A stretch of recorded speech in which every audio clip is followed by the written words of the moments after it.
The steel barrel of the Derringer pressed cold against May Whitfield's thigh, just as Bull Riggins's whiskey-soaked breath brushed across her face. 6 men stood around them, their eyes gleaming like they had been waiting 3 long years for this very moment. In the town of Tombstone, the rain fell as if the sky itself had drawn its guns. Every road was blocked, and they were trapped together. "What is a woman like you doing, living alone on that ranch?" Riggins slurred, his hand sliding toward her waist. May's fingers brushed the tiny gun beneath her blue dress. From across the room, a young cowboy, Cole Mercer, rested his hand on his Colt. The air cracked like lightning about to strike. 3 lives were about to change direction with one pull of the trigger. This was the story that made all of Tombstone shiver the night a widow taught 6 cowboys that the most dangerous thing in Arizona was not what lay inside a holster, but inside the heart of a woman who knows what she wants. And if you believe that courage comes in many forms, hit that like button and subscribe, because the next stories are only going to get wilder. Dawn cast a silver glow over Tombstone after the storm. Cole Mercer tightened his saddle strap, his eyes cold as steel. The woman with the Derringer still haunted his thoughts, not out of fear, but curiosity. Who was she, and why would a widow point a gun at 6 men? He rode toward the Whitfield Ranch, a stretch of red land wide as an empire. When he arrived, he immediately understood why men wanted to take it, and why she had to defend it alone. May stepped onto the porch, no silk, no makeup, only the sharp, steady gaze of a survivor. "You are trespassing on my land," she said, her voice calm but cutting like a blade. Cole tipped his hat. "Ma'am, I am not here for trouble. I am here for work. Who told you I needed a hand?" "No one. I just figured after last night." A moment of silence. Then May nodded. $30 a month. You try anything funny, I will make you taste that Derringer again." "May." "I would not dare," Cole smiled. "I saw how you use it." She turned away, hiding a faint smile.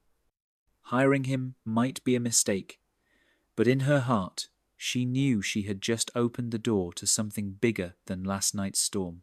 Because out beyond town, another man was mounting his horse, swearing he would take back what May Whitfield had stolen from him. The first month passed quietly, like embers hidden beneath ash. Cole Mercer worked from dawn until sunset breaking horses, fixing fences, chopping wood, never a complaint.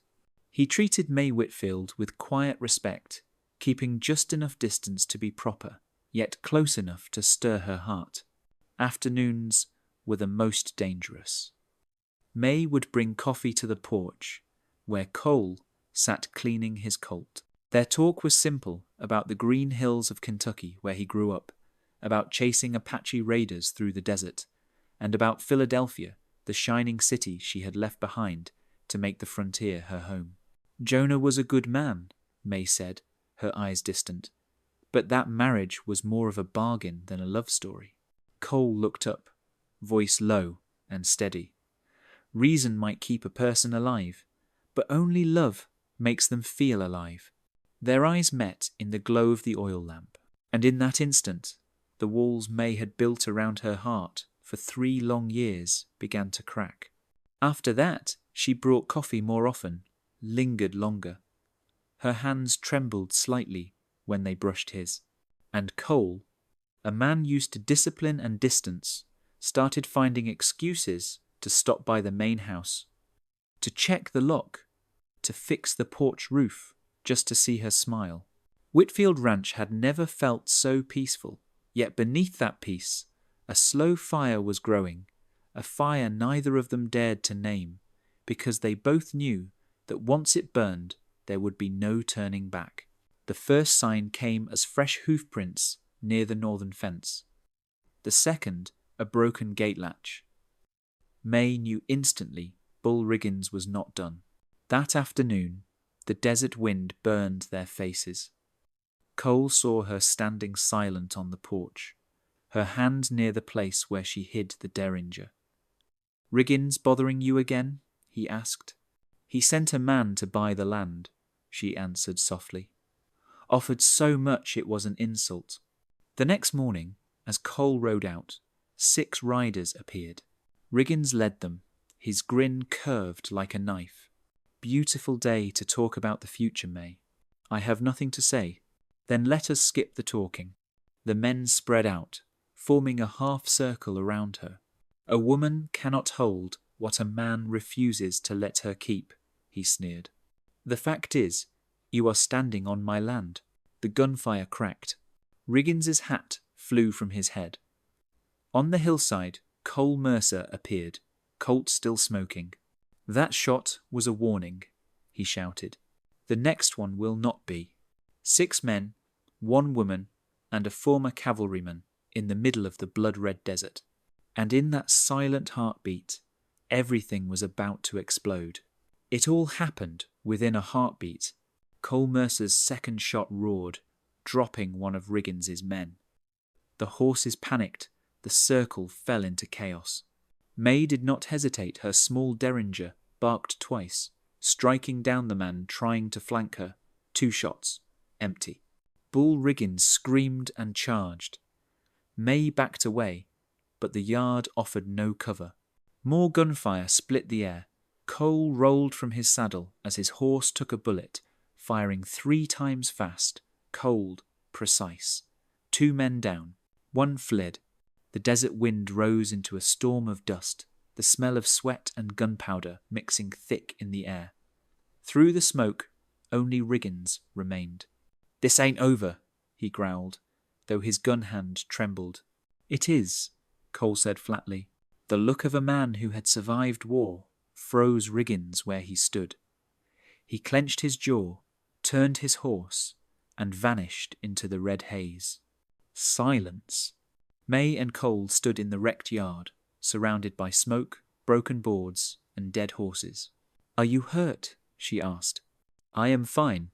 What about you?" She glanced at his bleeding arm. "You are not fine.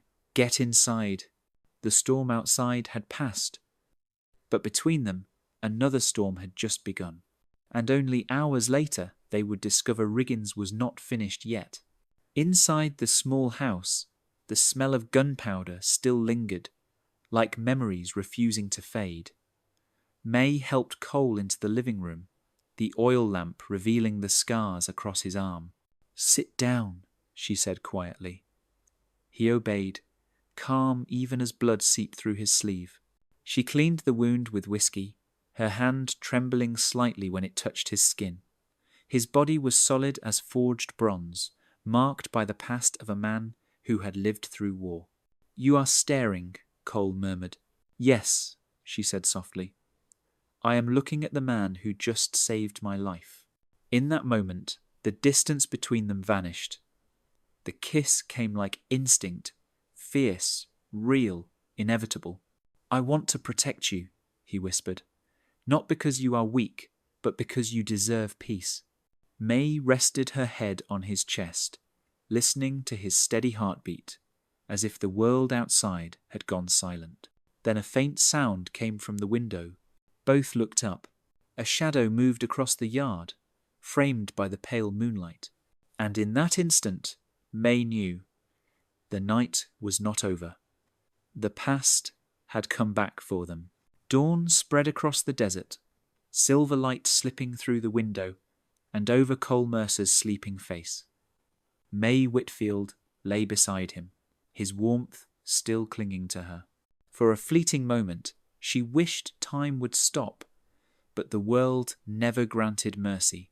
She knew the town would not stay quiet. Tombstone thrived on gossip, and the news that a widow had lain with her ranch hand would be richer than any silver mine. Bull Riggins would use it to destroy her name and then take her land. Cole opened his eyes, smiled softly. "Good morning," May whispered. "This morning will not be gentle, Cole. They will call me every vile name they can think of." He sat up, his gaze firm. "Let them talk. If Tombstone has no place for you, we will go somewhere else." California is no paradise, but folks there care more about work than about who shares your bed. The words made her heart tremble, caught between fear and hope. The idea of leaving everything behind had once terrified her, but now it sounded like freedom. "Are you sure?" she asked. "A woman 10 years older than you, with a past and a ruined name?" Cole smiled, lifting her chin. "I have ridden across the West, but only with you do I feel like I have come home." May was silent for a long moment, then nodded. "Then let us go, before they turn love into sin." Lee. Outside, the sun rose over the Dragoon Mountains, light spilling across the desert, like a road leading them away from their past toward a future that no one else would define for them. 6 months later, the sea breeze carried salt and the cry of gulls over the Bay of San Francisco. May Whitfield, now May Mercer, stood on a hill overlooking their new home, Circle M Ranch, where green fields rolled all the way to the mountains. The golden sunset washed over the water, reflecting 2 shadows standing side by side. At her hip still hung the old derringer, the wedding gift once given by Jonah. But now it was no longer a symbol of loneliness or defense. It was a reminder that true strength lies in the hand willing to hold on to what it loves. Cole wrapped an arm around her waist, his voice warm. "Nothing left to hide now, Mrs. Mercer." May smiled, resting her head on his shoulder. "And nothing left to fear." In the distance, the cattle were returning to their pens, the voices of new ranch hands echoing across the fields. Before them stretched an endless horizon, a place to start over, without permission, without judgment. The future would still bring storms, drought, and trouble. But for the first time, May knew she would not face any of it alone. She took her husband's hand, watching the firelight flicker from their home, and whispered, "This is enough. This is everything.